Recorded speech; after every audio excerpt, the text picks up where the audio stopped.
Hello, hello. How are you? Oh, I got something on my mind I want to talk to you about today.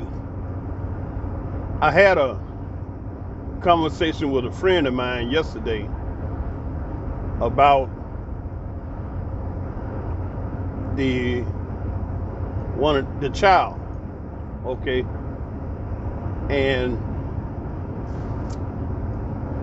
I'm just having some thoughts about it because I don't think that she's a lone ranger in parenting in 2022. And so I want to share some thoughts to you that it may help you along the way in this parenting thing. Make sure you subscribe, hit that like button, subscribe, ring the bell so that when I drop a video, you won't miss out. You get notified. I'm finished for today, January 11th, 10 minutes to 4 in the afternoon over here. You see the weather, it's not a cloud in the sky. Temperature is right, I think 63. It said it was 63 today. But nevertheless, hit the subscribe button and let's get into it. We're talking about parenting right now. I have 6 children. I got 3 boys and 3 girls. My oldest son is 35. The next son is 27. Next son is 22. My oldest daughter, she's 26. The next daughter, she's 21. Next daughter is 19. And I got 2 precious grandbabies. The 2 oldest children, my son, he's married to a beautiful sister from Brazil. They have a son 5 years old. He just had a 5-year birthday just 3 weeks ago.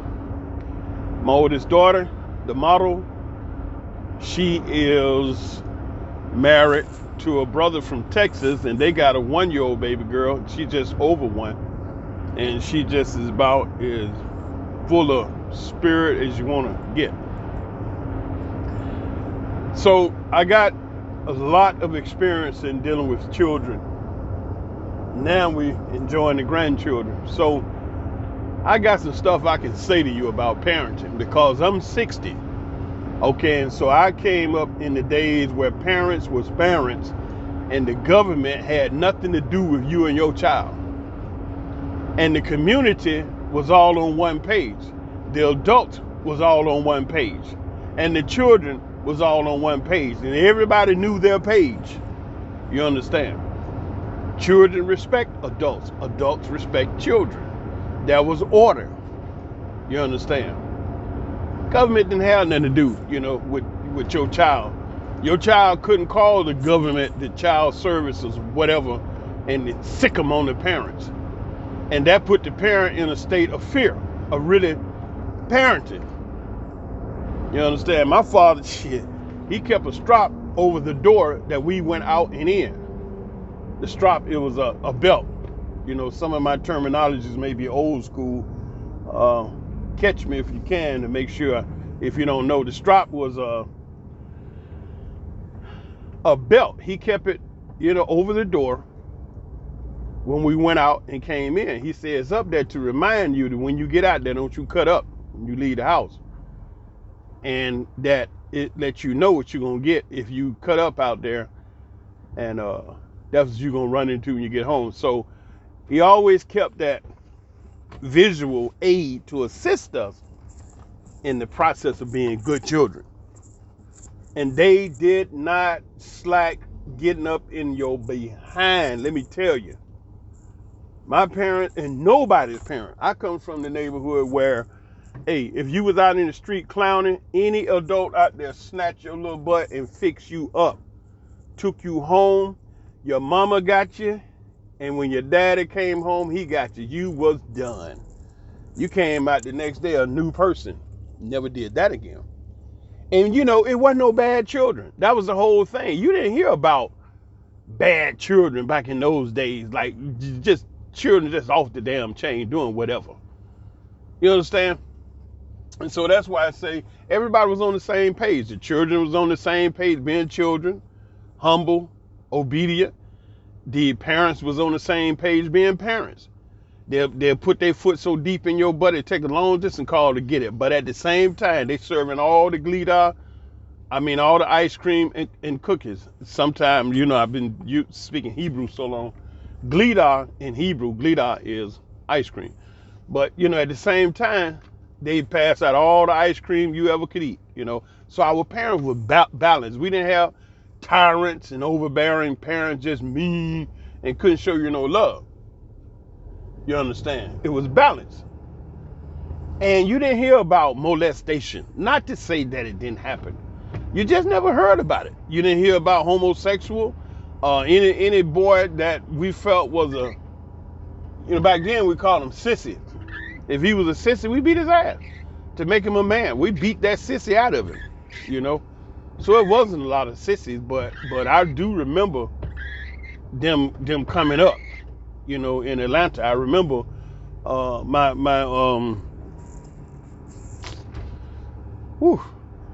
my babysitters was friends with was it RuPaul or Pretty Tony? One of those boys that turned out to be a real famous. I don't know if it was RuPaul or Pretty Tony. One of those guys that this girl that was babysitting me for a short period of time was friends with this guy. And I remember sitting in the living room and she was in the kitchen washing dishes and the guy came in to see her. And I remember the living room, it was like these green walls. I didn't like the colors, like the colors the sister dealt with back in those days. I didn't like it. And they had this green I didn't like in some of the sisters' houses, some of the mothers' houses. They had this like pink color I didn't like. My grandmother had her. I couldn't stand that color. It was just, man, can't you pick another color? And then all the couches had plastic on it. And some women would really go the extra yard to put plastic, be that thick plastic, like they done sold it on there. And so this is what was in that house. The carpet had a real thick shag. And so I was sitting in the living room in the chair, and this boy came in, and he sat down, and when he sat down, I was a little bit of joking. I noticed how he sat like a girl. And he's sitting over there talking to me and he sounded like a little sister. I'm like, what? And that was I don't know if it was RuPaul, Pretty Tony, or one of them boys that turned out to be a real famous drag queen out of Atlanta. This is back in the 60s, 70s, I was like, a little bit of a joker. But anyway, you didn't see a lot of homosexuals, hardly none. That one is actually all I remember, growing up in Atlanta back in the day. Okay? But parents was parents. They could be parents, free-handed, no fear of any kind of kickback, the government, the police, child service, nobody. You never heard all them things. It was just you and your mama and daddy. That was it. And your brothers and sisters. They raised you. And everybody was on one accord. It's like if your mama was in there whipping your butt for whatever, and if one of her sisters came in, your aunt or your uncle, one of her brothers, they all, bam, locked right in with her whipping your butt. Not to say that they whooped you too, but they didn't have to know what it was. They know whatever it was, your mama was right. They didn't second guess the mama. They didn't like, what, Matt, why you hitting that boy? Shit, they kept their mouths shut. And if you had a guy ignorant, Matt had backup. My mother was Mattie Lee Crowder, Mattie, M-A-T-T-I-E, and everybody called her Matt. So, it wasn't no getting around that butt whooping. Okay? Everybody was lockstep. My mother and father, they was tight. And you couldn't play the parents in between each other. Like nowadays, you got these parent situations where you got these young mothers that they damn near children themselves. Don't know diddly squat about raising children. Don't know what it means to be disciplined. Don't know how to discipline the children. They think you just beat their ass all the time. I think I got whooped. I think I got whooped in all of my little childhood. I got whooped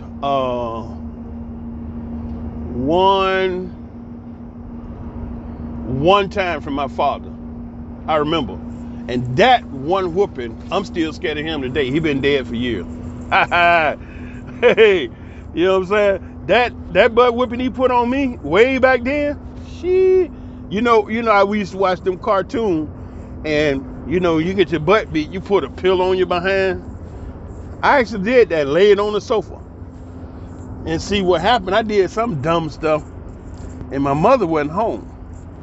And my father was there, and I did something stupid.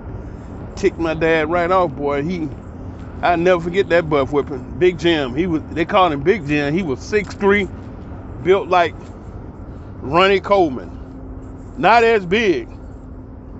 Ronnie Coleman wasn't 6'3". I think Coleman was 5'11". But my father, George R. Crowder, neighborhood, everybody called him Big Jim because he was so tall, 6'3", and huge, big, wide shoulder. And my mother used to always talk about his physique because she used to always say, your dad in his 32-inch waist from Big Check. He had a 56-inch chest, 32-inch waist.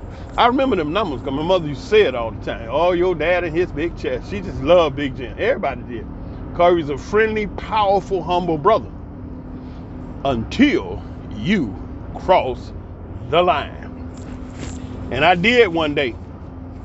And I got to know the other daddy. Hey, that day mom was not at the house. I don't even remember what it was, but I remember that butt whipping. I remember standing in the bathroom window looking out in the backyard and watching Big Jim climb the dogwood tree. See now you ought to know the dogwood tree limbs don't grow straight, like no real long limbs. They grow crooked. And so what he did, he went up the dogwood tree just a little bit, not too far. And I watched this man snatch down limbs. He was mad. He snatched down limbs, ripping the tree. And I was just sitting there with tears in my eyes, like the way he just ripped that tree, I might not make it till tomorrow. I bet you damn near ripped the tree. He mad. I said, oh boy, daddy mad.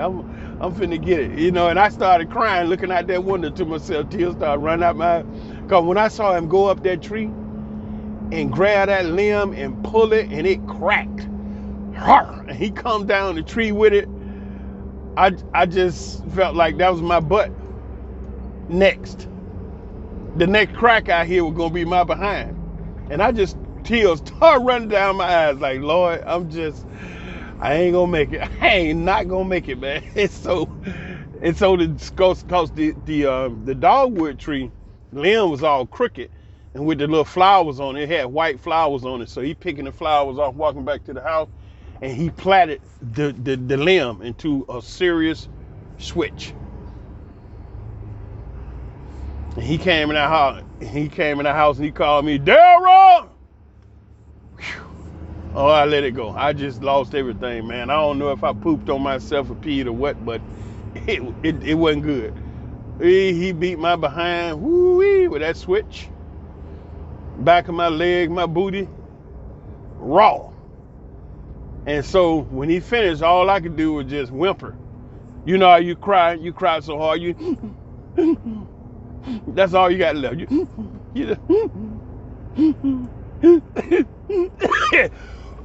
That's what I was doing. And I got the pillow because, I watched them cartoons, and I got the pillow and put it on my behind. I lay it on the couch. In my mother's room, she had a sofa, big nice sofa in there. Because, I told you, these people, my family, they had their money straight. So big old room, and my mother had a couch over there. And I was laying on the couch in her room. She wasn't there. She was out taking care of some business or whatever at the shop. I don't know. And he finished me. I just went in my mama's room and just wished she was here to save my little butt. But it wasn't going to be nothing like that because parents stuck together on them butt whippings. My mother didn't fight my father on nothing. My father didn't fight my mother. They agreed on everything. If there was any type a disagreement. We never knew it, me and my sister. I never saw them argue, not one time. Only thing I saw, my parents showed love to one another. I remember one time I was sitting watching cartoon, and in the living room we had this big old floor model TV, and I used to like to sit down in front of the TV and eat Captain Crunch cereal with a big old bowl, and I have a big old thing of pet milk or either just regular milk, and then I have a bag of Dixie Crystal sugar and a bowl, big old box of cereal. They let me do that on Saturday. And that was my time, 9 o'clock to 12 noon. I watched the Super Friend, Batman, Superman, Aquaman, Speed Racer, those cartoons. Saturday morning, called them Super Friend. And so I remember one day sitting there watching the cartoon, and the way I was positioned, it was space in between me and the TV. And I would always sit on the floor with my legs wide open, and I would lean forward on my elbows with my legs wide open and just be my cereal looking at the TV like that, real flexible. And so one day I was sitting there, I wasn't bent over like that, I was sitting up, I wasn't eating the cereal, and my mother was walking through the living room. Okay, and my father, he came and he was about to walk through the living room too, past her. And so all of a sudden he reached out and grabbed my mama, and he pulled her to him and just put a big old kiss on her lip. And I was sitting there, and my sister BB was behind me, and I turned around at BB and we started blushing and smiling, looking mom and daddy. Ooh, we thought that was the nasty. They was kissing. But you know what? My parents was heady, heady. I mean, they was the type parents, they was heady, real thinkers. That's why they had them big businesses, and all them people working for, they had brain power.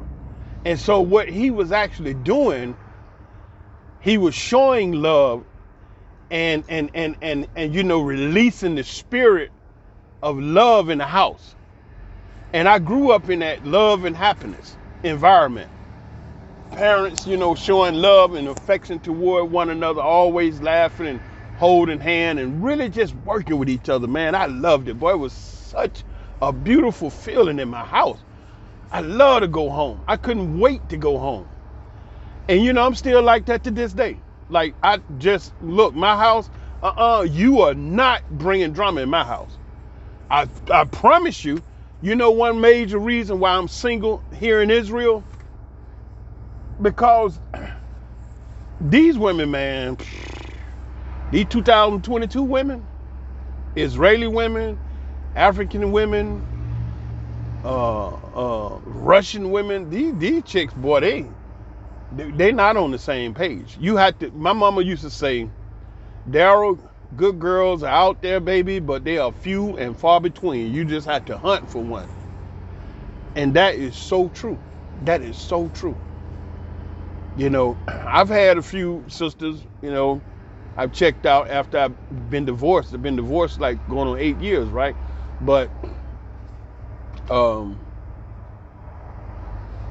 they've been some duds, man. It's just nuts. And this was before the vaccine. You know what I'm saying? It's like, what the hell? Don't nobody really want to be serious and commit and just go ahead on and do the thing, They want these relationships where they can be with you and any other dude they want to be with. Listen, man, do you know what disease is? You ain't got to wait. I didn't have to wait till no damn virus to show up to be conscious of germs. Hell, I was germ conscious all my life.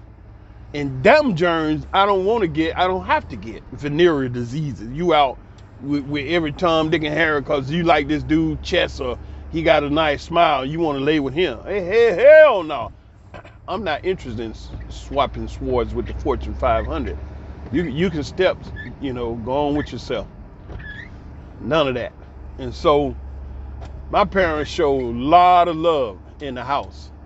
And that was such a beautiful, warm, loving environment that I grew up in, man. You know, not only did we have an abundance of all the necessary things, food, clothing, and shelter, it was an abundance of love up there in that house. You know, I didn't have one. You know, a lot of people, you hear so many stories, especially those athletes, like when the boys get out of college and they, go on to pro, they always with their mother, always the women. You very rarely see any of them up there with their fathers. My mama raised me, my daddy left us, and it's just the black man got the worst reputation on planet Earth, and that ain't even true. They do that deliberately because they fear black men, they despise black men, they jealous of black men, talk about they hate us and all that, but them jokers be quick to stick their little pencil in a sister.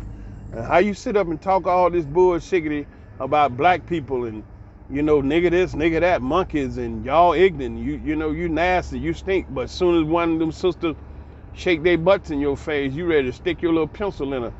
I ain't that kind of person. If I say I hate you and don't like you, I don't want nothing to do with you. I don't want to be around you. I don't want to touch you, see you, smell you, or think about you. Because I hate you. You understand? But anyway, it don't run like that for them over there.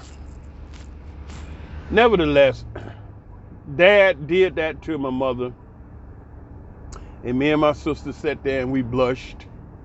But it was a good feeling, though. It was a real good feeling, and that's how we grew up, man. A lot of food, a lot of fun, a lot of good times. But that one time my dad got up on my butt, that was enough for me. I didn't like it. I didn't like it. I didn't like it. I did not like it, and I made sure not to do nothing to make that happen to me again. I was great even to this day. Yeah. Yep. And then, you grew up in discipline, but it was loving discipline. It wasn't the type of discipline where it made you hate your mother and father. Like, for instance, children could not sit at the table and eat with adults. The children had a table that the children ate at, and adults had a table that the adults ate at. Children couldn't be in the room with adults. They say, boy, get out of here looking in the grown folks' mouths. And then you couldn't be in earshot of the adults. Go on out there and play. We talking, adults talking, grown folks talking. That's the kind of, narrative that you would hear coming up in those days. Now, another thing about the discipline is my father, you could make no noise when he had company.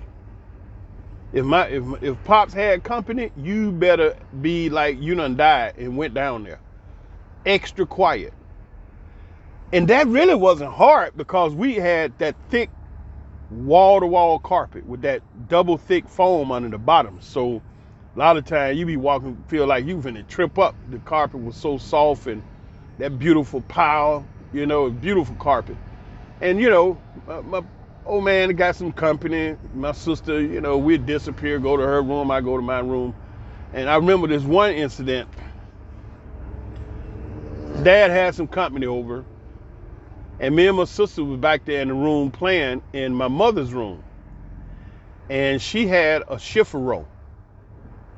Now, for you all don't know what a chiffaro is, you ain't gonna know because that's all we ever called it. I don't know. I guess you may call it a dresser. It was like a 4, 5, 6 drawer dresser. We called it a chiffaro. It was tall.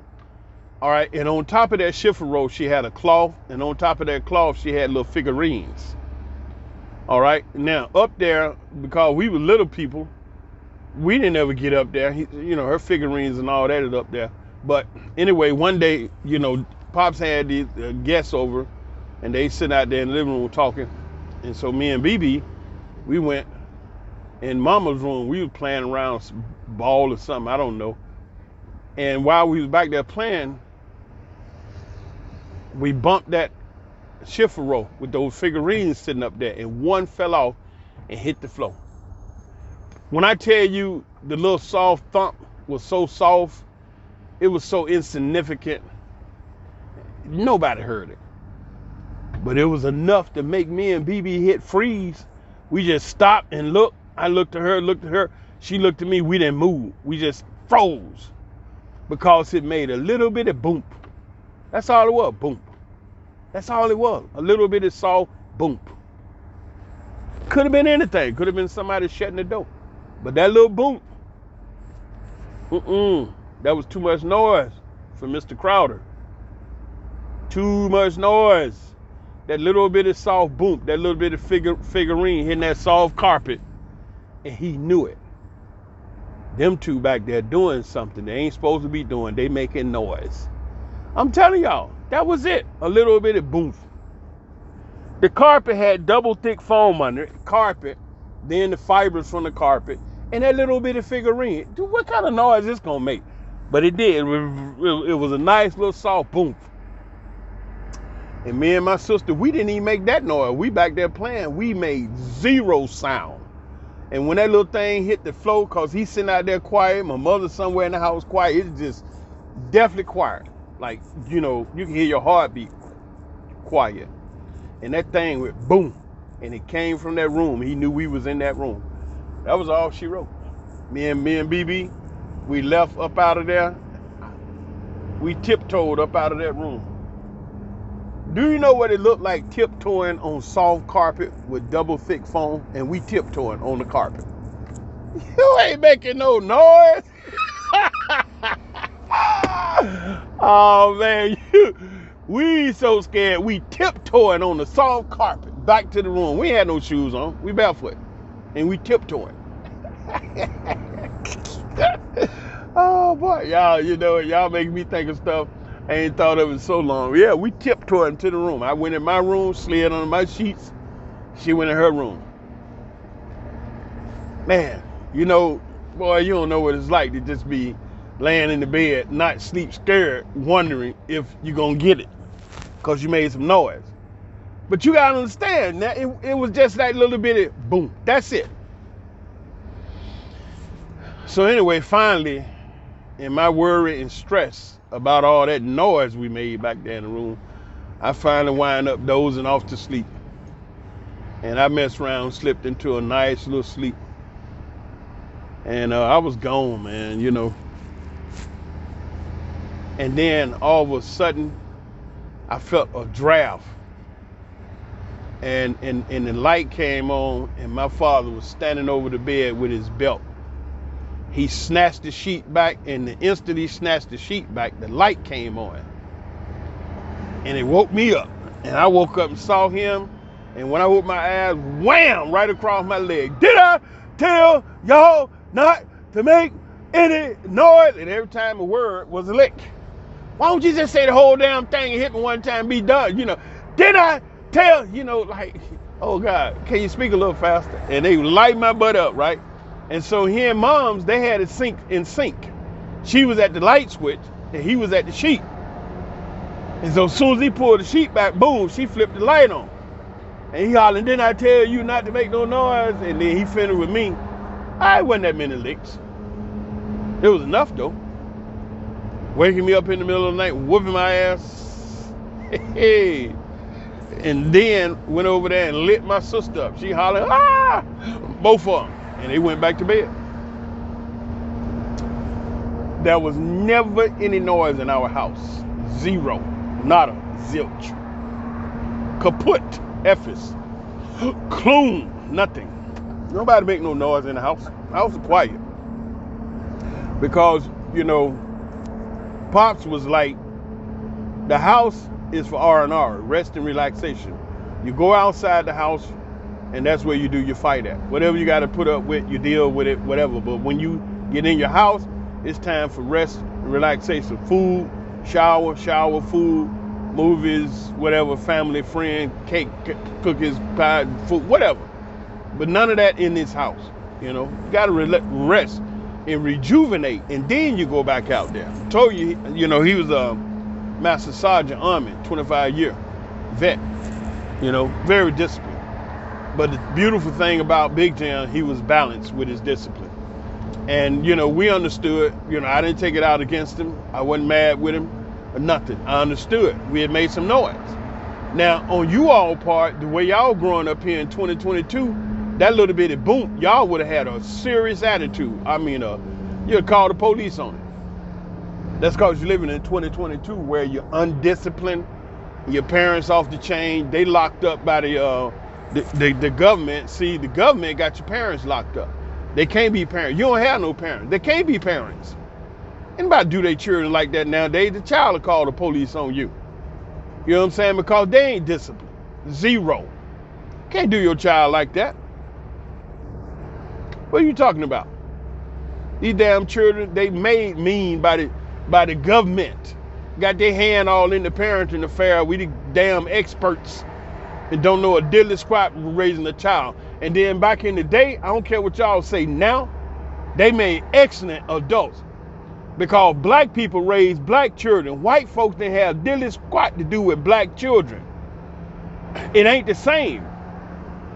It's just like Denzel Washington explained to that woman, okay, about the white boy that made Schindler's List. Denzel Washington said, I'm sure he'll made a good movie for black people. He said, but the reason why white people can't make good black movies is a cultural difference. He said it's a cultural difference. He said, take for instance, do you think white people know the smell of burning hair when sisters is straightening the hair with the Blue Nile grease?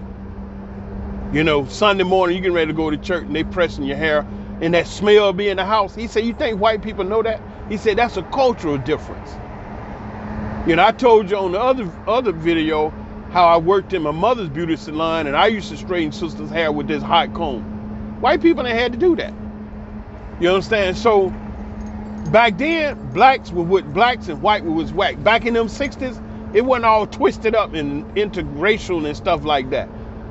Now you had it, but it wasn't as prevalent as it is today.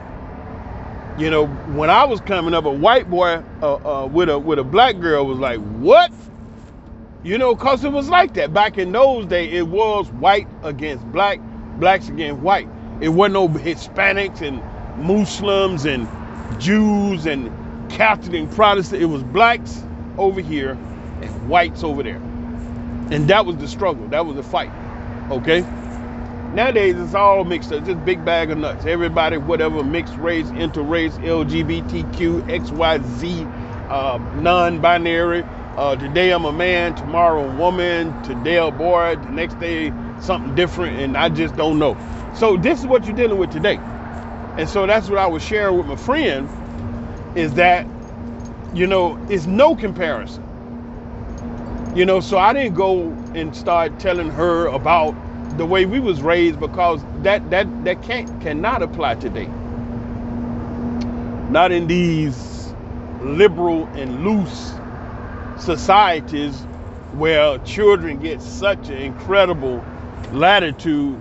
They say to be children. That's a lie. You know, that's a lie. That's when the devil come in and screw your child's head up and make them think they know something at 13 years old. What the hell does a child know at 10 years old? They get a chance. They have the right to choose their gender. If you was born with a dick, what is that? But here, 2022, you can be born with a penis, but you go say you're a girl. How the hell you gonna deal with something like that? You tell me. How you gonna deal with something like that? We knew that joker was a male when he was born, because we saw his little wee-wee before he did, before he knew what it was. Oh, it's a male. That's it. But now in 2022, y'all say this little joker at 5 years old can say, I'm a girl. You see how mad the world has gotten? And that shit has become normal. Brothers like me, oh no, you ain't right. You know, they got all kind of accolades to say about me to shut me down, while the children run around and be damn fools and have babies having babies. And you just have this wild generation that's ignorant as hell. Dumb is the day long. I heard the other day, they were saying children can graduate school without even knowing how to read. What the hell is that saying? See, you have to step back and look at a bigger picture. All right, because if you be up something close, all you can see is just a little picture. But if you step back, you can see a portrait. A portrait shows more visual reality than a picture. So you sometimes have to back up and get you a bigger view. Why is it that they're saying now children can graduate without having to read and spell? You know, one thing come to mind when I hear stuff like that is dumb people don't run nothing. When you dumb and ignorant. Okay, when you just don't know, anybody can govern you. Anybody can rule over you. Because you don't know. And a lot of things that people do is based because they just don't know. Now, I'm not going to say the word ignorant because if, ignorant has a negative connotation to it, dumb has a negative connotation to it. So I'm saying that you just don't know. You lacking in knowledge. You just don't know. And because you don't know, you lacking in knowledge, you have to put up this crazy type of defense and this crazy type of wacky type of response and conduct, the way you be acting. Because you don't know and you're embarrassed. And your pride won't let you just say, oh man, I don't know nothing about that. Shit, I'm a little shocked. What's that about? You just can't say that. Because you're not born in a society that tells you it's all right, you know what I'm saying, to admit you don't know certain things and you need a little assistance in dealing with it. You ain't in that kind of society. You're born in a society nowadays, competition is hella high. Only the strong survive, the best win, everything's a game, you competing, you going up against all this. But raising children is really, it was easy for me because I didn't try to reinvent the wheel. At first, I look at myself and I say, I'm a great brother. I'm a great brother. I got great mental fortitude. I have love and compassion, humility, discipline, good work ethics. I mastered the 4 principles of mastering work. Number 1, get to work every day. Number 2, be on time. Number 3, work hard, do a good job. And number 4, have a cordial spirit that everybody can enjoy working with you. After that, get your ass in the car and go home, get out of there. Leave them alone. Now, you master those 4, you'll never be hungry. And you never have to go looking for a job. I've been in Israel for 40 years. And I have never got a job just submitting a resume or application. All the work I've gotten in this land has been word of mouth. People that know me recommend me, and I get the job. The work I'm doing right now that's exactly how I got this, position out here with this corporation, Soleil Bonnet. I had worked with a guy. Operating the cranes for this company, RV Cranes, here in Israel. And I worked with this fella down at the Dead Sea. And 7 years later, 7 years, I hadn't seen him. But he's a friend of mine, and I didn't know it. And when I finished this project, we built the new port in Ashdod. I was running the big cranes out there, working with 450 Chinese. And I got to know a lot about the Chinese culture, a lot about the Chinese work ethics, and a lot of things that make them Chinese where they at today. And based upon that, on the ground, every day, working 4.5 years with the Chinese, America can't beat the Chinese. Ain't no way. It just ain't no way. Now I'm gonna just drop this on you and get back to the children thing. Do you know this Chinese manager, Mr. Wu? He explained to me. I was asking him something about money. The conversation came about money. He said money. He said, okay. I asked him, when do you all get paid? He said, what? I said, when do you get paid? When do you get your salary? He said, I don't know. And I said, maybe he misunderstands what I'm talking about. I said, you work, you get paid money out here, right? He said, yeah. I said, okay, when do you get it? He said, I don't know. I said, what do you mean I don't know? He said, I don't know. He said, the company pay us, they give us money whenever they want to. Excuse you? What? What do you mean? I said, we get paid every 30 days without fail, because, you know, I got to pay mortgage, rent, water, light, buy food, pay bills, utilities, and all kind of stuff, phone bills, internet, all kind of stuff, buy gas for the car. So we get paid every 30 days. When do you get paid? He said, whenever the company want to, give us money. I'm saying, you got to be careful. How do you make it? Like, what, you know, I don't understand that. He said, look, the company provides everything for us. A place to sleep, clothes, and food to eat. He said, what I need money for? I said, what about your wife back in China? I'm not married. You got a girlfriend? He said, well, something like that. You got family back there? He said, yes, I have a mother and father. I said, okay, you get money, you send them money, don't you? He said, no. Why not? He said, the company take care of it. What? He said, yeah, the company take care of it. I work for this company. They can take care of everything. My family, my food, my needs. He said, what I need money for? He said, they'll give me money whenever. He said, listen, we did a job. He said, we did a job in Taiwan. I was the manager there, just like I am here. He said, we did a job in Taiwan. We built a breakwater. It took us 18 months, year and a half. He said, I didn't get no salary for the entire 18 months. When we finished the project, they called me in the office and they gave me a big old bag of money. He said, all money, cash. I'm like, what? I said, dude, 18 months? He said, yeah, 18 months of pay. They gave it to me all at one time when the project finished. I said, what did you do with the money? Invest it? He said, no, I took it to the bank, put it all in the bank. You didn't need nothing? He said, no. We went to another project. I put all the money in the bank. You know why I say another thing too? I found out that, okay, out of the 450 Chinese workers that was out there with me building that port, many of them was actually non-violent criminals that they cut a deal. If you work, we'll provide you food, clothing, and shelter. You got 2 years left on your sentence. Yeah, go work for us for this company for 2 years, as opposed to sitting up in prison for 2 years. They did it. A lot of them guys out there were prisoners, man. They weren't making no money, zero. That's why I say America ain't gonna be able to beat China. You can forget that. you can forget that, because America is just the opposite.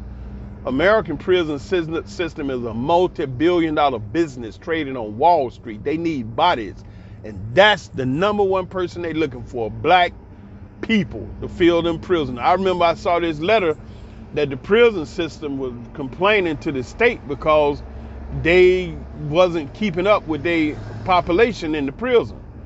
Each prisoner, the billionaire that owned the prison, and the many other people that's invested in the prison stock make money. And when the bodies drop, the money dropped. So they started complaining to the state that y'all got to get us some prisoners in here. So now you want to know why black people call the police and they get the handcuffs on them. They like what you say. You put them handcuffs on you, you done. You in the system, that's it. You there. And so our folks don't understand nothing. You know, they don't understand nothing. You understand? So anyway, they ain't letting them prison out to go work somewhere for free for them last 2 years. So the Chinese, they did that, man. You know, a lot of them jokers out there. And you know, I used to look at some of them, and I remember this one guy, man, he was standing there, and he didn't have no socks on. He had the little raggedy work boots, and his pants was short. They didn't even go down to his ankle. You can see his little skin, top of his work boot, had the high top work boots, and his shirt. I mean, he looked like them clothes had just been handed down from Yip Man time. And he looked at me like he never seen a brother in person, and more likely he hadn't. And a lot of them cats, man, they was out there And they just was infatuated with me. Like, wow. They come up to me, can't speak English, can't speak Hebrew. They spoke their Chinese, Sa Sa Hao, Sa Sa Hao, yeah. And so they want to take a picture. Yeah. And then a lot of them be on the phone talking with their people back in China on WeChat. WeChat is the #1 social media app in China. WeChat. And they hooked me up with it too. The manager. The manager I got was real cool, right? And so I'm on WeChat, and then they sitting there talking to their relatives, whoever, and then they run over there and they point at the phone and say something to me and point at the phone, and then they slide around next to me, put their arm around me, and they got the phone, and the person in the phone waving, yeah, waving, just all happy to the black man,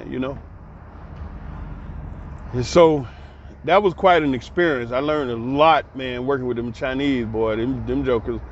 Okay, I'm gonna tell you this last thing and I'm out. But with the Chinese, they ate the exact same thing every day. They worked 24 hours, 7 days a week, nonstop, and they took a 2 hours sleep from 11 to 1. They put signs on the door, sleep time, and you cannot make no noise. Everything shut down. In the beginning, the Israeli was like, man, these jokers, they sorry, blah, blah, blah. And then they didn't work fast. They didn't work wild. They was very organized, and they loved the brother because the brother was organized like you wouldn't believe. And so we locked right into each other. We was cool. The Chinese and us, man, we got on. Came to work every day. I didn't work 7 days. We off on the Shabbat. They did. And they had Chinese operators too. But I came to work them 6 days, every day on time. Worked hard, did a great job, and they loved it. And come to find out, that's where they at too, And it was quite an experience. And so with them using the prisoners, working for free, any business, the most expensive operating cost of the business is paying wages. Generally 70 to 75% of your income is going to be spent on paying people to do the work. That's why slavery was such an incredible business. They ain't pay none of our ancestors to this day, ain't still, and they ain't interested in paying us nothing. The Jews get their money, the Chinese get their money, Yugoslavia, everybody get paid. And then it's like the Chinese said, they need to get money because their ancestors received slave-like wages. That was the statement that got them over. Their ancestors worked for America and received slave-like wages. First of all, stop. What the hell you mean slave-like wages? The slaves didn't get no damn wages. Get the hell out of here with that. But anyway, that got them over and they got paid. They got their money, reparation, building all them railroads in America. You understand? So they ate the same thing. They had one little round plastic container of meat and vegetable, and then the other container of rice. Now I stayed out there with them for 4.5 years. We working. I watched these jokers at 12 noon get the little round container. It wasn't much of meat and vegetables, whatever up in there. And the other container, little plastic clear containers, little small thing, rice and the chopstick. And they go somewhere, squat down and eat. Then they go in their containers and go to sleep. I'm sitting in the crane chilling. I bring my food to work, every day. So these guys ate this stuff just like day in and day out. At noon they ate it, and at 6 they ate it. Some dudes every now and then will pop up in there with some noodles they would eat for breakfast. But that wasn't often. Then, as the project moved on and more, people came on, they would make these little huts somewhere like we was working over there by the water, putting up all this steel, and we gonna be there for like a few months. So they built this little hut, and they got them a little stove in there, pots and pan, and they would go in there and cook. But it was the same damn thing, rice and meat and stuff. Because up there at the main office, is where the kitchen come with these big, huge pots of meat, vegetables, rice, okay, and everything, rice every day. But out there in the field where we was at, they bring it out there in them containers, little containers of rice. And so I would sit there and watch these guys every single day, 7 days a week, the exact same thing. No change. And you know, they eat that stuff so regular and they just look so happy to get it. Hell, I told him, look, hey man, let me have some of that rice. And you know, the guy, he thought I wanted the meat too. And so when he came over to my crane, he reached up there with both containers. I said, no, just, you know, this. And he gave me the chopstick. And I'm thinking to myself, this stuff got to be good, because these jokers is eating it every single day. This rice, man, I put my chopstick in that rice, that time was so sticky and gummy. I'm like, what the hell? And when I ate it, it was so plain, absolutely zero flavor. I'm like, what? But see, they would take the meat and rice and mix it up, and that's where they got the flavor, and that's what they ate every single day without fail. And then the big barges that they had out in the water, the guys lived on the barge. You would see the trucks come in, the Israeli bring the whole big truckload of vegetables and eggs and all this stuff, and they offloaded on the barge, because them guys stayed out there on the barge for weeks at a time. And the reason why I say America ain't gonna beat the Chinese is because they still did that to this day with the money. They didn't get paid on no regular basis. They got paid when they wanted to. And this is the last thing I'm gonna tell you. It was a young Chinese engineer that started out there. That was his very first job. Right out of school. This boy wasn't but 20 years old. He looked about as tender and innocent as a newborn baby. I could see it. He ain't did nothing but study. And that's what he told me. He spoke good English. The young ones, you know, they speak that English, right? Because English is the international language of business. And so if you trying to do some business, you're going to get into that English. Now, the old guys, they beyond that. They speak Chinese and that's it, Mandarin, whatever. But anyway, this young boy, he just fell in love with Richard. Oh boy, he just, Richard. Because he, first of all, he never been out of China.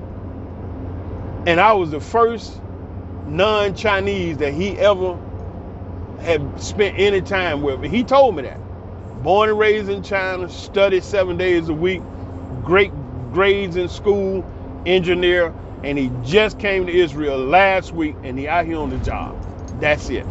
Don't know nothing. That boy had never been to a club, never been to a party, never drank the beer, never had a highball, no drinks or nothing. Never been to a movie. I'm like, damn, Jim, what do you do? What did you do? He said, study. I'm like, okay, well, what did you do when you wasn't studying? Study some more. Okay, but when you wasn't studying, what else you do? He said, sleep. You didn't go to no parties? He said, what's that? Oh man, I said, wow, you really green, boy. I'm like, you serious? You ain't never had no beer? He said, no beer. What about a martini? What's that? Oh, nothing. No, don't worry. You been to a strip club? What is a strip club? I'm like, God damn. Come on, dog. You. How the hell you been living in China? Anyway, I'm just joking, you know. And he just, that child so innocent. So one day he came, he got up on the crane. He was the engineer and we was building this, and so he had to check. And boy, we had computers in the crane, and this was real interesting work. I had computer, GPS, all kind of stuff hooked to the crane that showed me exactly where to place the stone, because we building this breakwater, and it was designed.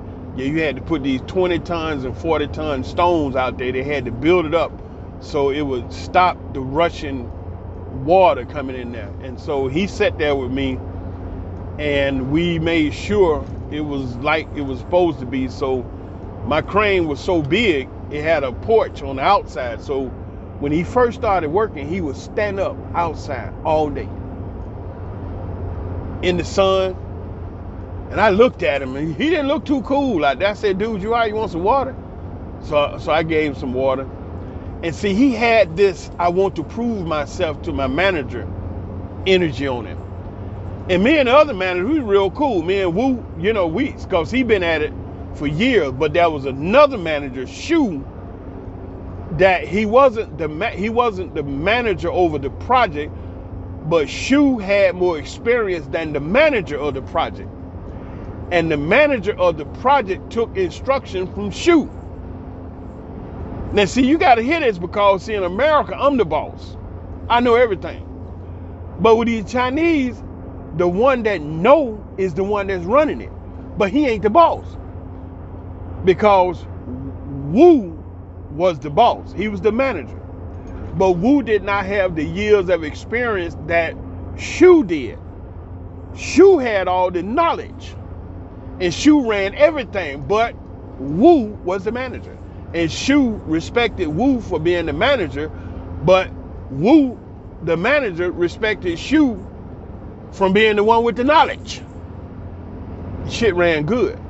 Now, when the brother come on the scene, me, and they watch me and look at me, and then they say, whoa, this is a spiritual being here. Now they begin to do things that I'm doing. And so the young manager, he just shows up. He want to prove himself to Shu, to Wu, and everybody. So he's standing up out here. It's like, do you know how hot it is in Israel? It's so damn hot, the metal out there hot. I got the air conditioner on in, the boy standing out there. And I'm like, dude, you want some water? And he looked around to see, and I gave him some water. He drank the water. He felt so good. His color came back to him. I'm like, dude, and so I said, you gonna stay? He said, yeah, I gotta stand here to make sure that all the points on the computer is correct, the GPS, check the system, da. I said, okay. So he stood out there like 3 days, man. I'm working 10 hours. Old boy standing out there, I'm like, damn. And so I saw him moving his feet. Oh yeah, his feet hurt. Man, it felt, my heart when I like, damn, dog, you. So I put a chair up there. And he came in the morning and the chair was right there. He didn't even sit in it. I said, I brought the chair for you. You can sit down. He said, I don't know my manager. I said, you know what? Sit down, I'll talk with your manager. So he's sitting there in the chair. When the manager jumped up on the crane, he stood up, he popped right up. And Wu came and he looked at me. He said, how's everything, Richard? I said, everything good. I said, I brought a chair for my friend, so he can sit down and relax because it's hard on him out here. He said, yeah. So he said something to that boy. He sat right down. And from that day to the rest of the time, he sat in that chair and watched me, and we talked and we talked and we talked. He had a girlfriend back there in China that sold hair. And I'm like, what? And I know the people here in Israel, and I almost made a deal for her to supply us in Israel. But you know what? She said she couldn't because the orders in Africa was too great. They couldn't even supply nothing else for Africa. The African women is ordering that fake hair like by the tons. They couldn't even supply nobody else. All right. So anyway, one day the boy, now I know all this because, Wu done shared it with me, the manager. I know they wasn't getting no money on a regular basis. So one day the boy, he came and he said, Richard. I'm like, what's happening? He jumping up on the crane. He all excited. I'm standing, what the hell? What? He said, I got some money. What? You got some money? Really? Yeah. So he pulled this knot out. He said, look. And he handed it to me. I'm sorry, okay, what you want me to do with it? He said, tell me how much it is. So I said, what? Man, I said to myself, damn, he better be glad I am not no thief or no bad guy. So I took all that money and counted. He had 2,500 shekels. 2,500 shekels is like $800. So you ought to know. It's like, I'm like, where you get this money from? He said, they gave it to me. Oh yeah, because it was a holiday back in China. And the holiday, he explained to me, kind of put you in the mind of Valentine. But check this out, man, how this business go. Y'all talking about Jack Ma? Let me show you how they did this. The holiday that they had is a holiday to show love to the one you love. You know, everybody loves somebody, but check this out. How Jack Ma, the owner of Alibaba, got over a billion, more than a billion Chinese. Damn near all of them on the internet, right? So it's a billion more. So you can say a billion Chinese on the internet. And because they're on the internet, check this out. This holiday, he said, for this holiday, everybody has to show love to someone, the one you love, by buying them a gift of Alibaba. Damn. I'm like, whoa, what? Man, it's like over a billion people. He said, yeah. And then he pulls his phone out and he shows me this app that tracks how many sales real time on Alibaba. First of all, the number was so long and the numbers on the right were just a blur. It was just a blur. So many sales was being tracked for the next 24 hours, just a blur. And I'm like, that's how many numbers? That's how many? He said, yeah, that's people back in China purchasing items off Alibaba. He said this app tracked the sales numbers in real time. And the 2-3 numbers on the right were just a blur. And then the numbers, you know, as you got further to the left, they was clicking. Up in the millions, man, million, just like, you know, 900. Woo! I'm like, wow. Steady making money. You see how they did that? You got to buy something on Alibaba to show love to the one you love. Anyway, let's get back to these children, man. In 2022, you all don't have a chance. I'm sorry. I hate to say that, but you don't. You fix. You're in a mucked up situation where the whole situation is against you being a parent to your child. You know what it's like now? The government in America has so much say-so about what you do with your child. The birth parents that gave birth to that child are now glorified babysitters, where you can't do too much to the child that you think you want to do. If you go overboard, if you take one step too far, the government kick in, they lock your butt up, they take your child from you, all kind of crazy stuff. All kind of crazy stuff. So your hands is tied now. If you do want to discipline your child, you can't whip no child nowadays. They not gonna go for it. And then you got other people that say that's a form of child abuse. Hell, there wasn't no child abuse in my day. The black folks back in those days tell you shit. You can't raise a child without whipping their butt once or twice, maybe a few times, you know. And see, you do the baby wrong when you don't discipline them, because if you don't discipline your child to know how to follow orders and instructions, then they grow up wild and loose as young adults, and then they be, you know, wind up in trouble. And the system is set up to grab them, you know. And remember, the fight that you got going on in America especially is the prison system now is private, personal investment of billionaires and 100 more multimillionaires that have developed these prisons to make money. And they need people in there. So there is a black hole all over America, everywhere, for black people to slip in the hole called the prison system. And it's designed to get us in there. You know, so it's like you're living on edge. There is no solution but one: exodus. And this is the one that a lot of black folks don't want to hear, because they're afraid. They don't want to hear that leave America talk, because they're afraid. And the reason how I know they're afraid, they can come up with some of the wacky ass reasons why they don't need to leave America. Like, what? You leave America, go over there, they take your passport and you can't come back. Now, let me ask you a question. Your cousin got shot 3 weeks ago, dead. Your brother locked up right now. Your sister done had 5 babies by 5 different dudes and she ain't with none of them. Welfare is about to cut her off and she living in a dump ghetto place. and you working minimum wage.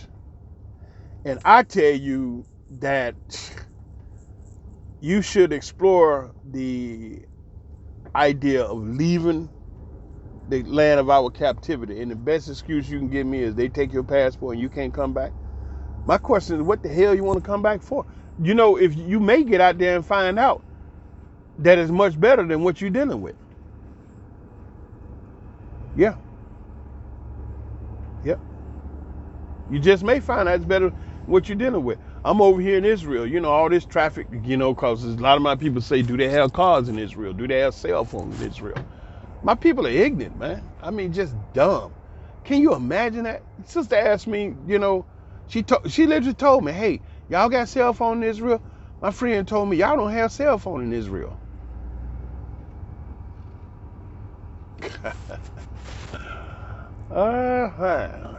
So you know, damn. This phone I'm recording this on was given to me by the company I work for. It's a Galaxy A71. Prior to this, I had this. When I signed on with this company, I worked for about a year. They gave me a brand new Galaxy A8, I think it was. And then 6-8 months later, they told me, come to the office, we got your new phone. I'm like, huh? New phone? Why? They say, we upgrading. Okay. So I went in, they gave me this Galaxy A71, brand new. I got an LG I bought. Well, my son gave it to me. Bless his soul. He's a great son. And then I came in from the States with a, what was that? A Verizon phone, smartphone. I brought in from the States with me. And then I bought an iPhone. Okay, iPhone. And so altogether, I have 5.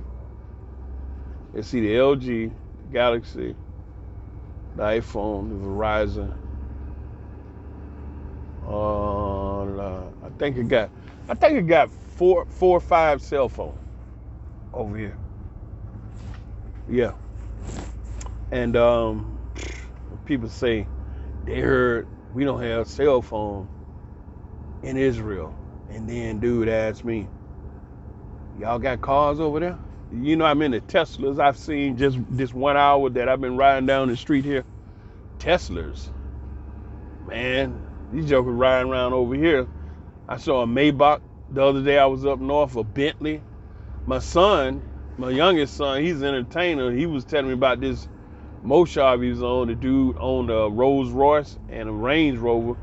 And for the transportation they gave him while they was up there doing this project, he was driving the Range Rover, you know.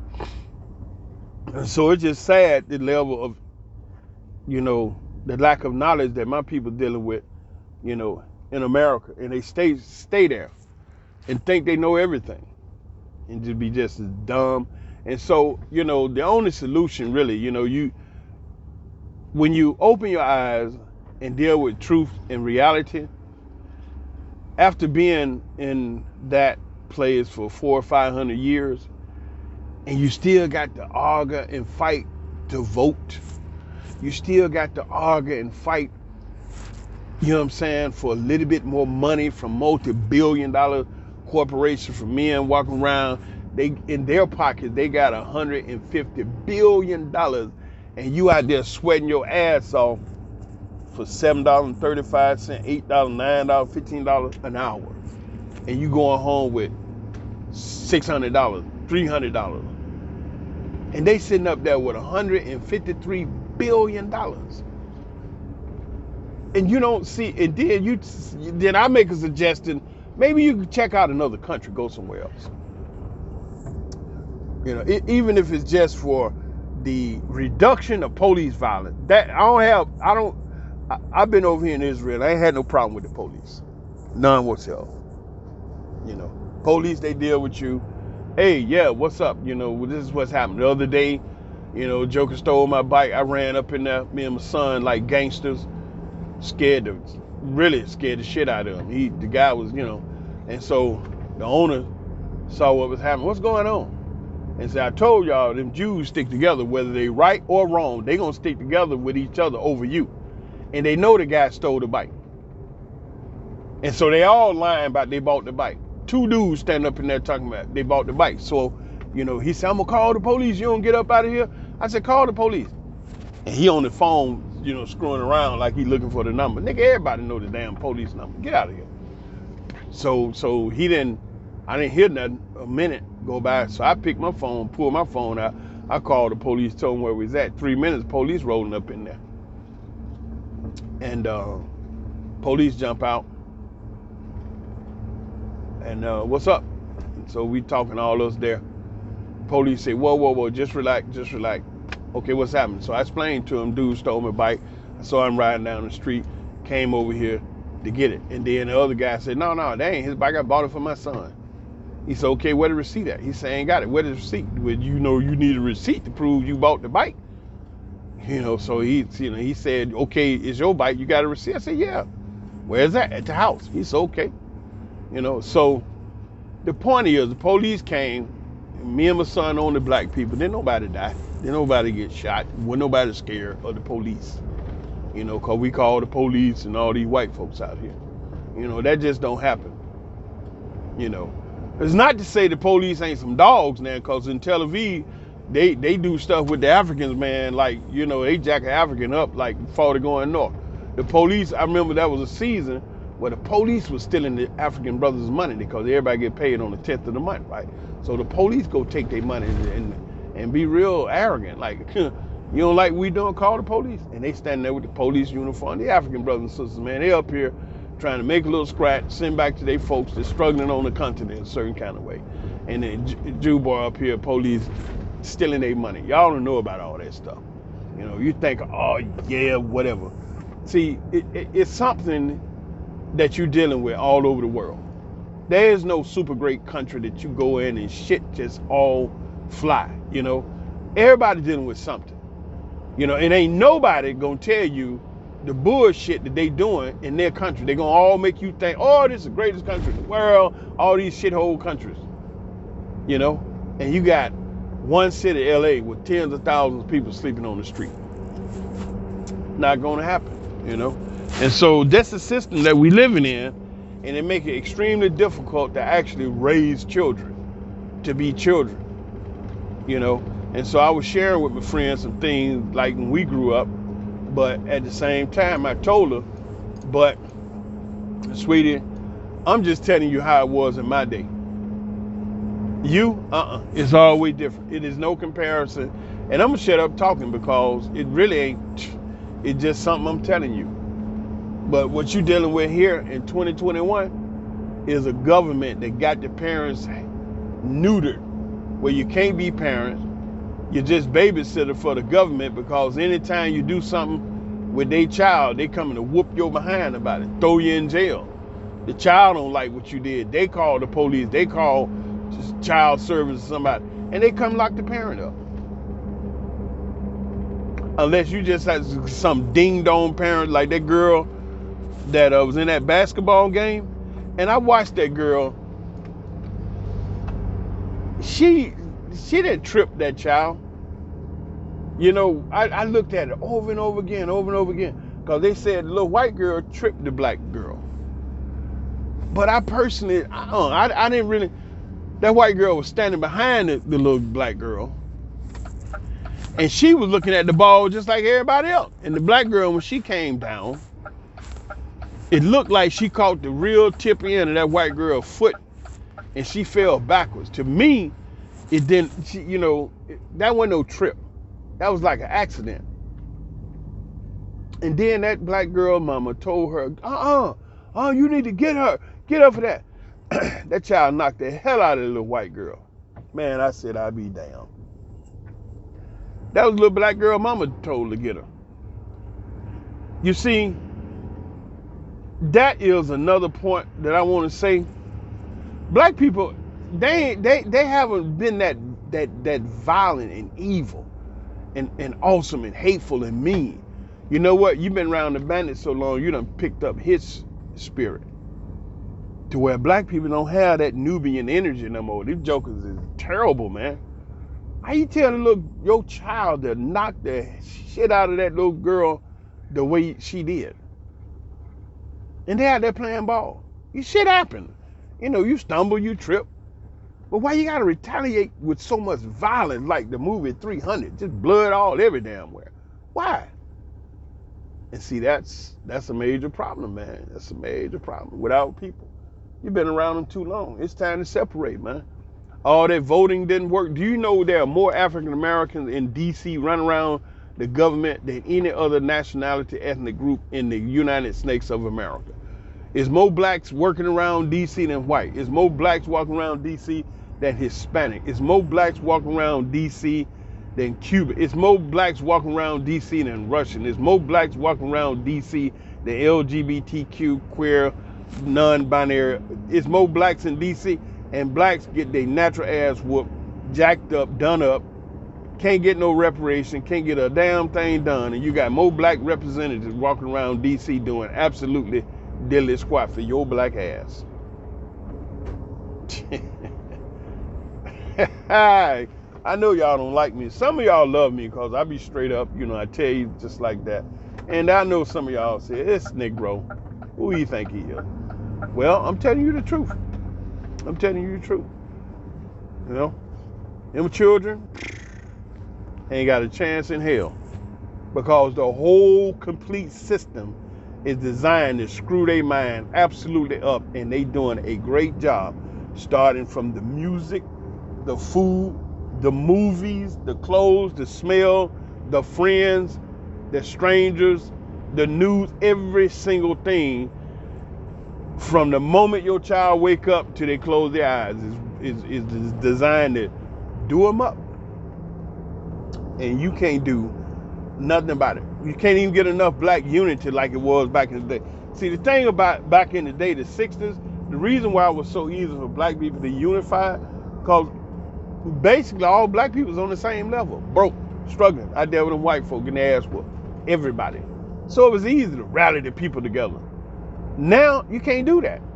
Why? Because you got educated Negroes that think they know something. You got Negroes with a whole lot of money that ain't gonna be involved. You see all this here stuff going on. You don't see none of those deep pocket Negroes out there saying nothing about nothing. Because why? They ain't trying to lose that money or threaten that house or none of their little careers. They not finna be out there. So that's a whole powerful platform that they not gonna use fighting for black people. You see, it ain't fashionable to say anything positive about black men. I'm looking at this piece here on the net where the sister was saying some positive things about black men, and all the other women was getting up in her butt because she said something positive about black men. You know what I'm saying? A black man don't have a chance, because we slip on a banana. Man, you see that nigga? These niggas ain't about nothing. You see him slip on that banana, white boy coming on, tear the whole damn house down. Mom's the word. Ain't nobody saying nothing. You know what I'm saying? That's where it is. You can't say nothing bad about the white boy and the shit he doing, but you can really do dirt on the brother, because that's the way the system is set up. And so it's the system that we living in that cause your child and your children to be batshit crazy. Ain't got a chance. Now I'm gonna tell you this: that whole music industry in America dominated by Jews. The rap industry, the guy is a tall Jew boy, and his nickname is the Tall Jew because he's like 6'2", 6'3". He is the controller of the rap industry in the United States of America, a Jew guy, and you got to kiss the ring. I mean, you can't jump out there. The black man is the greatest man. The black man is the good man. The black man got his head. The black man is powerful. Hell no, you ain't going nowhere. But you jump out there, nigga this, F that, nigga motherfucker, nigga mine. You good. You gonna put that out there. And that music is hella influential. One person can affect millions. It wasn't but one Michael Jackson, but damn near everybody on the planet knew him and his music, right? You had Chinese sliding around moonwalking in Wuhan, China. You know what I'm saying? You had people in North Korea, knew Michael Jackson. That's how they know Dennis Rodman. You understand? Black people are very influential in the wrong way though. So one person can affect millions, and they know that. So they only let those brothers and sisters out that's got some real negative, dumb stuff going on. That's who get big. Look at the stuff they make. You know, bling bling. I saw this brother with a chain. He said, "This is the biggest chain in the game." What kind of dumb shit? Boy, what is that? A big old bird?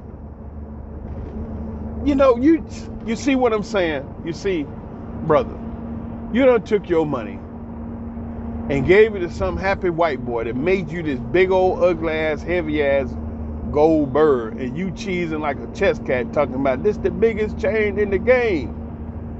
And that is what you put your money on? Okay, so he tell you this thing is $15,000, and you feel so good because you got $100,000, and you throw all these bricks on the counter and say, yeah. Then you come up with some stuff about my money manager.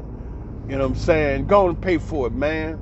And so he give him the money, thing called $50,000, and the instant you put it on your neck, it's worth $200 now. First of all, who the hell in the planet gonna buy that shit? Best thing you can do is melt that gold down and give it to me. And I'm gonna go take the gold and sell it. Walk around no big damn thing like that on my neck. Negro, please. And then other races look at us. That's why the Chinese popping up, no respect. We ain't respecting yourself. Look at the dumb shit we be doing, man.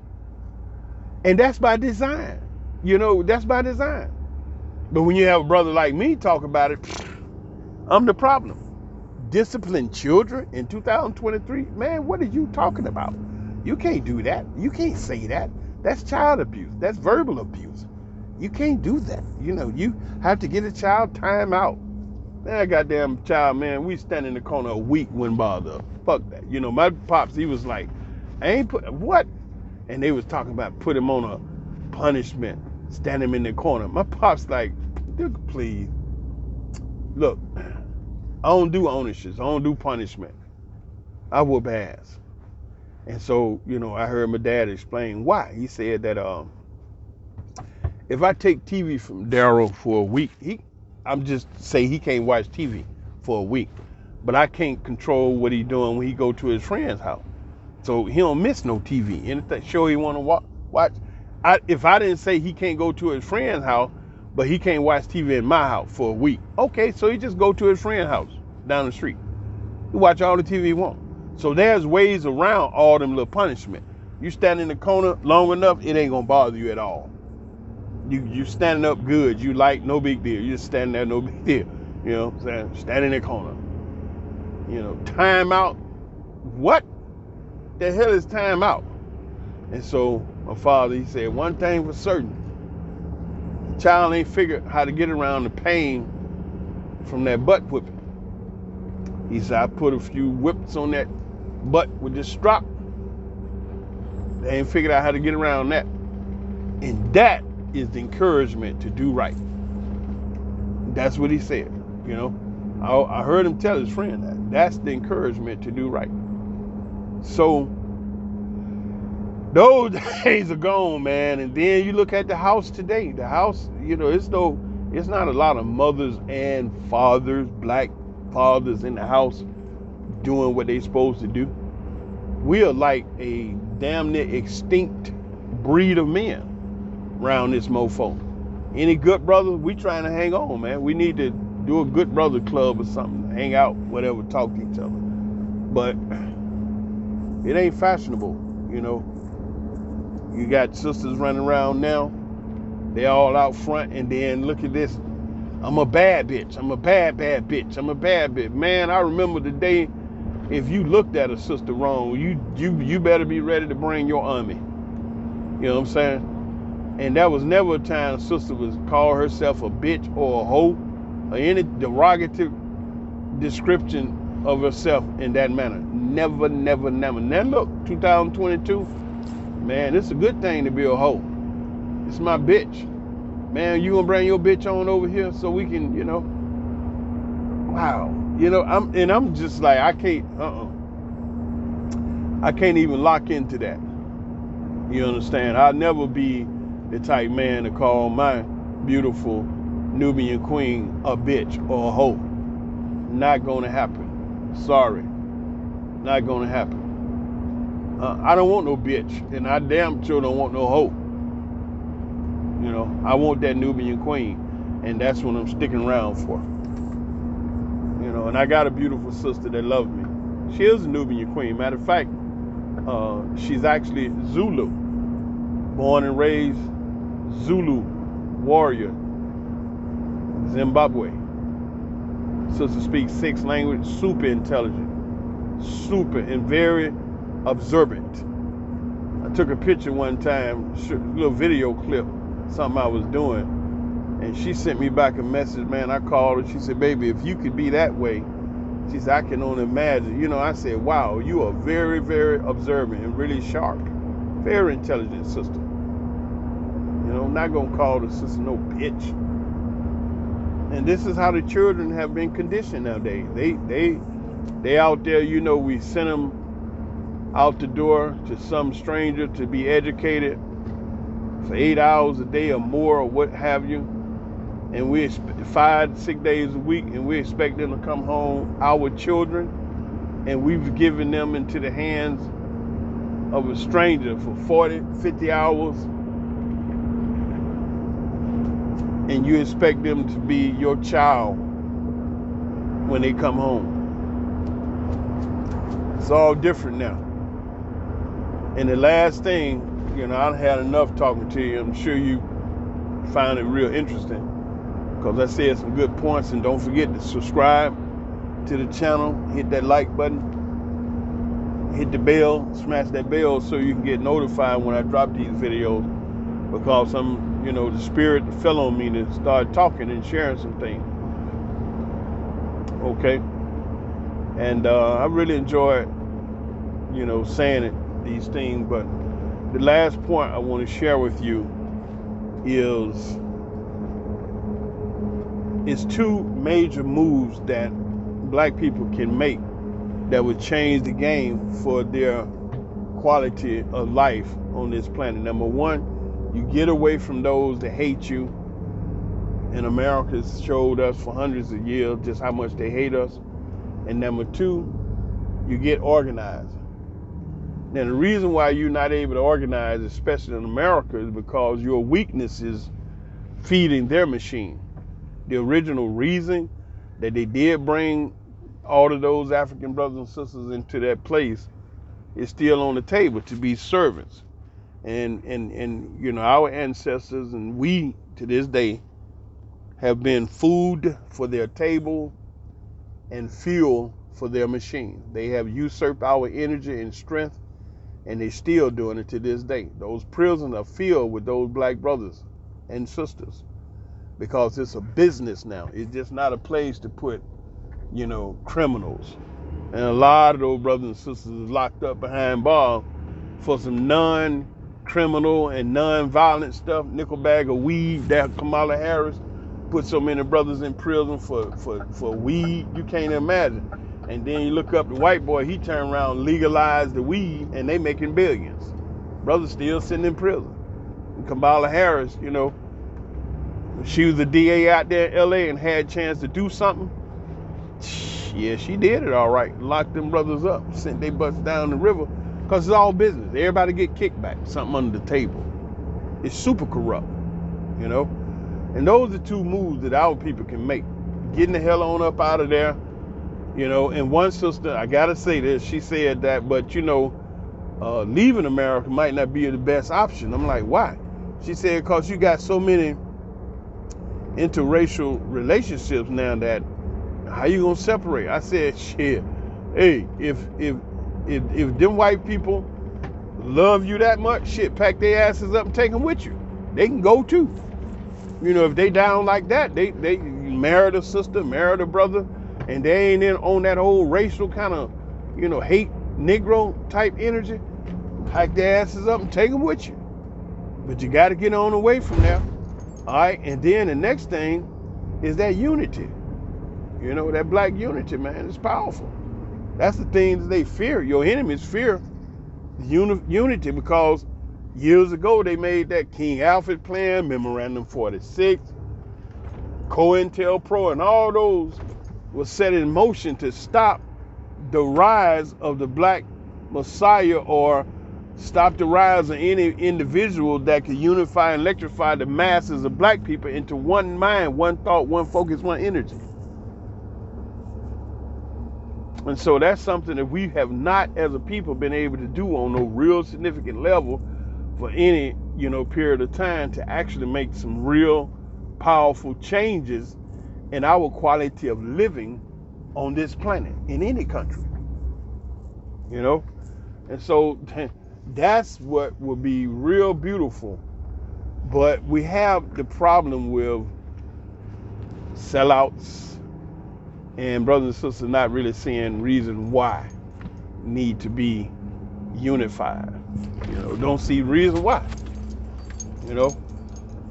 When we talk about Black Wall Street and those brothers and sisters, they could see why they need to be together, because they can see their beautiful houses, their cars, their clothes, their lives. So they could see that. It was right there. Just like these buildings I just passed with all those cranes they building, brand new building. The men that's doing that have sons and daughters. And so they bring the sons and daughters out to the project and show them, I'm building this building, this is our building, and here's the sales office. And they had the children sitting up in the sales office and learning all this stuff. And so it's easy for them babies to grow up and lock into what they daddy and mama did, because they got something they can see. What black folks got? A great conversation. A great conversation. Minister Farrakhan, it's a great conversation.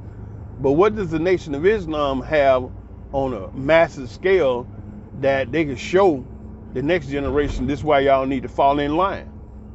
You know what I'm saying? And so Black Wall Street presented that. Libraries, barber shop, grocery stores, churches, gas station, airplane, cars, businesses, barber shop, all type of businesses, dental office, doctor office, hospital, schools. And so it was easy to get in line because you can see that. But nowadays, black people have been beat to a pulp to where all you got is just a bunch of black people with a whole lot of money and nice houses and good cars, and they riding all over the place being to themselves. And they're not going to be able to come together. Not in America.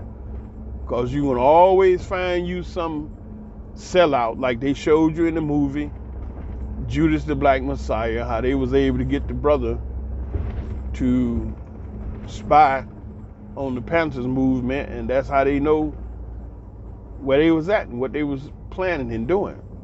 Dr. Martin Luther King did the exact same thing. The guy that was the FBI plant for King was a photographer. The photographer was everywhere. And he was in all the meetings, and he listened to everything and told everything to the FBI. And then you had other black folks that was working with the FBI. Dick Gregory showed us the video of the preacher standing up there explaining the day that Dr. King got shot.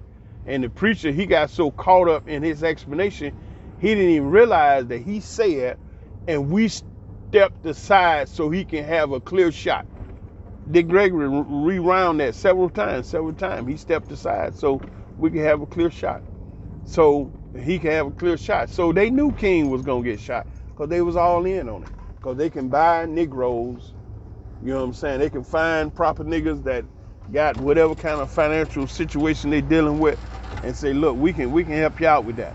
How much money you need, nigga? We give. And so, that is. They can do that every time because they don't have that loyalty that the Jews exercise. See, one thing I know about these Jews, they will stick together, and it makes them no different if who they sticking with is right or wrong. They could be wrong as two left shoes, but guess what? They Jews, and they gonna stick with them. And they two left shoes wrong. They gonna be right there with them. You ain't gonna be able to do diddly squat about it. And that's what loyalty is. You see all this stuff? This boy here own this place, Sabak. Man, the dude owned all of this. And he owned some rail cars. You know, railroad cars. That boy and everything, man. Been doing this for years. Him and his brother, they live down the street from me. Big old beautiful homes. I ain't got them, you know, but I'm gonna get one. It ain't over with for me yet. It ain't over with. I got a lot of stuff to do to get done. We got crazy part, no kind of order. They ain't got no space over here. I gotta go. Dudes in the parking lot told them I can park over here anytime. They like Richard, you know. They say, hey, bro, you can park over here. Cause they come in at 7. I roll out in the morning about 6:20, 6:30, you know. So I always have a little spot right here. I don't have to worry about getting over here with these other trucks. Yeah. So it's been nice talking to you, but my heart goes out to brothers and sisters trying to raise babies in America and this Western Greco-Roman Euro-Gentile evil demonic system, sun worshipers, devil worshipers, and all kind of wackos, and you trying to raise a baby up with some sense. It's like you the oddball. Let that little nigga be crazy. Oh man, I should say that. You know, I should say that. I should say that. That's too bad. You know, that's too bad. And you know, my heart goes out, man. I've been on here 1 hour and 36 minutes with you, and I'm sure you're still listening because it was absolutely interesting the things that I was sharing with you. But wow, man, raising children, my heart goes out to the brothers and sisters with all this here stuff they dealing with in the West. You know, um, you just keep doing the same thing over and over and over again, expecting something to change. You keep praying as if we ain't never prayed before. You keep reading the King James Bible that they gave you as if something gonna change. If your mother and your grandmother read that Bible and went to church religiously and paid the money and did everything and died without seeing a real positive grassroots change for the better for our people, do you really believe that something actually going to change when it just every day in and day out, week in, week out, money in, money out, year in, year out, the exact same thing? Nothing changed. Do you really think something is about to change tomorrow morning? Where today nothing changed. It's all the same. We just talking. If you have those that have your Bible, let's go to Ephesians 2 and 3. Yes, yes, yes. That just makes you feel good. But our people are afraid, you know. Uh, that's what that is. That's why it's very hard for black people to uh, unite in America. They're afraid. You know, they're afraid of that white man. And they're afraid of what he'll do. And he does that to keep control over you. You know what I'm saying? And he psych you out, tell you America is the greatest country in the world. Yeah, yeah. And you believe it. I mean, I was here in Israel for like 25 years straight. And I went back to the States. And whew, I mean, back then, man, it was heartbreaking the level of lack of knowledge that my people have about international whatever travel, countries, cultures. It was heartbreaking, man. Folks don't know nothing. And then when I asked them about traveling, it was like, where you talking about, Paris? No. What are you talking about traveling, you know? London? No, I'm talking about going to Africa. What? Africa? Man, I ain't going to Africa. You go over there, they take your passport, and you can't come back.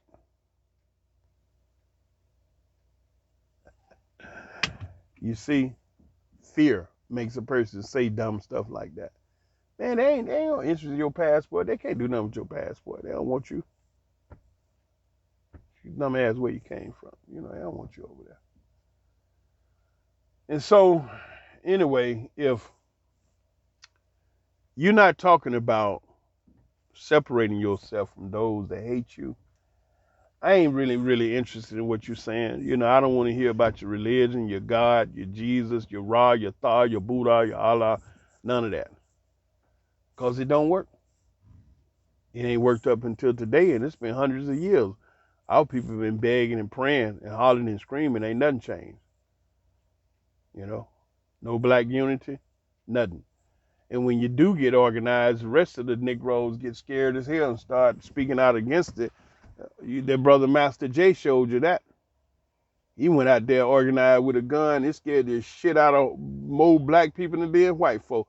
Oh, you get people killed. Oh, he out there with a gun. Oh, he got a gun. Oh, he got a gun. He got a gun. But then when the Proud Boys, the Boogaloo Boys, and the alt-right and everybody else, white boy jump out there with a gun, you ain't got a word to say. You see how you do that? You see how you do that? You ain't got nothing to say. He get away with murder. Brother slip on a banana, and oh, he's the worst Negro. You got all this terrible stuff because he slipped on a banana. The white boy came along and tore the whole damn house down. Ain't nobody said a word. And that's the way you function. That is exactly the way black folks get out. Tear each other to shreds. And then when I tell you about the slave mentality, you get that stuff from the slave mentality. You want to spit on me and talk about that. That ain't true. So you protecting the white man and put it out there. So how you ever gonna get out of this cycle when you won't accept that it's something else at play? You don't want to. You know what? I'm gonna tell you this. For those of you all that saw the movie Django, and a lot of you all did, how many of you all watched the credits until the end of the credits? None of you. Because when the movie over, you stop, that's it, the movie over with. You ain't watching the credit. But I'm a different kind of brother. I watched the credits because, I went to DeVry Institute of Technology up there in Norcross, Georgia back in the day, electronic communication specialist. And I like to see the different, departments and people that do the things, or the credit, site manager, stage manager, wardrobe, key grip, assistant to, Jamie Foxx and all this other kind of stuff, transportation security, catering, logistic communication, all this kind of stuff. Who iron the garments, those people be up there. And so I was sitting there after watching Django and looking at the credits, and the credit end. They always end with this real little pretty little like design logo, and that's it. And then right after that credit end, to my utter surprise, man, the picture of the three brothers that was in the cage when Django shot those three men and blew the other one up. They had this satchel of dynamite over him. Now he free. All right, they done cut him loose because he done talked them knuckleheads into going back and get the Bacall boys because he could recognize them. I think they had $10,000 bounty on their head, dead or alive. And so it's like, man, that's a lot of money. So they cut him loose and he shot him and killed him. And the brothers was sitting in the cage with the door open because when the old white man came and asked the brothers, did that guy ride on a horse? They said, yeah, he rode up on a horse. He ain't no slave. Okay, and they walked away and left the door was open on the cage. Now the whole movie done ended. And I'm watching the credits, and the credits roll by, and to my surprise, it shows the scene of those three brothers sitting in the cage, and the door still open, Django gone, the three white boys dead, ain't nothing out there but flies and dust, and them Negroes still sitting in the damn cage with the door open. You see, why is it that they didn't get out the cage and run? Because being slaves for so long, They had accepted it as a way of life. And they're afraid to get out there because he give them their food, he give them their clothes, he tell them when to go, tell them when to come. So their mind had been literally shut down for making decisions for themselves. And so now the cage to open, they like nobody thought to stand up, and get out their cage. Do you know black people like that to this day? Yeah. You free to go, but you won't leave, just like them brothers in that cage. Why? Because of the conditioning of the slave mind to make you stay, to be accepted by the one that's been whipping your natural ass. And that's the state of too many black people today. You're free to go, but you don't want to leave. You remember how they used to say, Master, we sick? Master, we got a cold? We ain't got nothing. But that's the sad state of affairs. Too many of my people, they love it, man. They love it, and they ain't gonna change. And I'm not talking to all my people. I'm just talking to those few individuals that still listening. But I'm not trying to save nobody. I'm just, saying these things to make you think if you do come up with something, yay. But basically, man, I ain't worried about y'all, you know, because I know what tomorrow gonna be another day of the same stuff. So anyway, y'all hit that like button and listen to me and have a good time and think, laugh, joy, cry, joke, whatever. Make some comments or whatever you want to do, but we good. We good. This is your brother Nubian King, Daryl Crowder, broadcasting from Israel, Northeast Africa. I'm sitting here tonight in the parking lot at Millennium commercial truck garage. This is where we park our fuel truck. And yeah, I'm talking about myself more now. Someone had asked, but who are you? I be talking a bunch of stuff like, who are you? And I'm going like that. And anybody that's still listening, bless you. Eternal. Don't forget to hit the subscribe button and ring that bell so that when I drop a video, you won't miss it. And then hit the like button. That help with the algorithm. YouTube push it up so people can see and hear. Because, people need to hear this type stuff, man. Somebody out here thinking and can say it, because I love my people. And the thing that's sad, y'all don't know how much I do love my people, man. And I see these things that's going on with my sisters, my brothers, and it'd be painful. And somehow or another, I'm have to, teach myself how to mitigate it, deal with it, because some of it is just sad, man. Just sad. It don't have to be like that, but it is like that right now. See, one thing about that bandit during slavery, one thing he did that gave him incredible power over us is he studied us. Yeah. He studied slaves to where he could even predict what they were going to do. And the thing that we've not done, we didn't study him to be able to predict what he going to do. We both been together with each other for hundreds of years. So why is it they know us and we don't know them? You don't never hear the white man wondering why black people do what they do. They know why you do what you do. But you always hear black people talking, I don't understand. I can't understand. I just don't understand how he was just, why would they, you know, damn shame. Anyway, y'all just thank you for listening.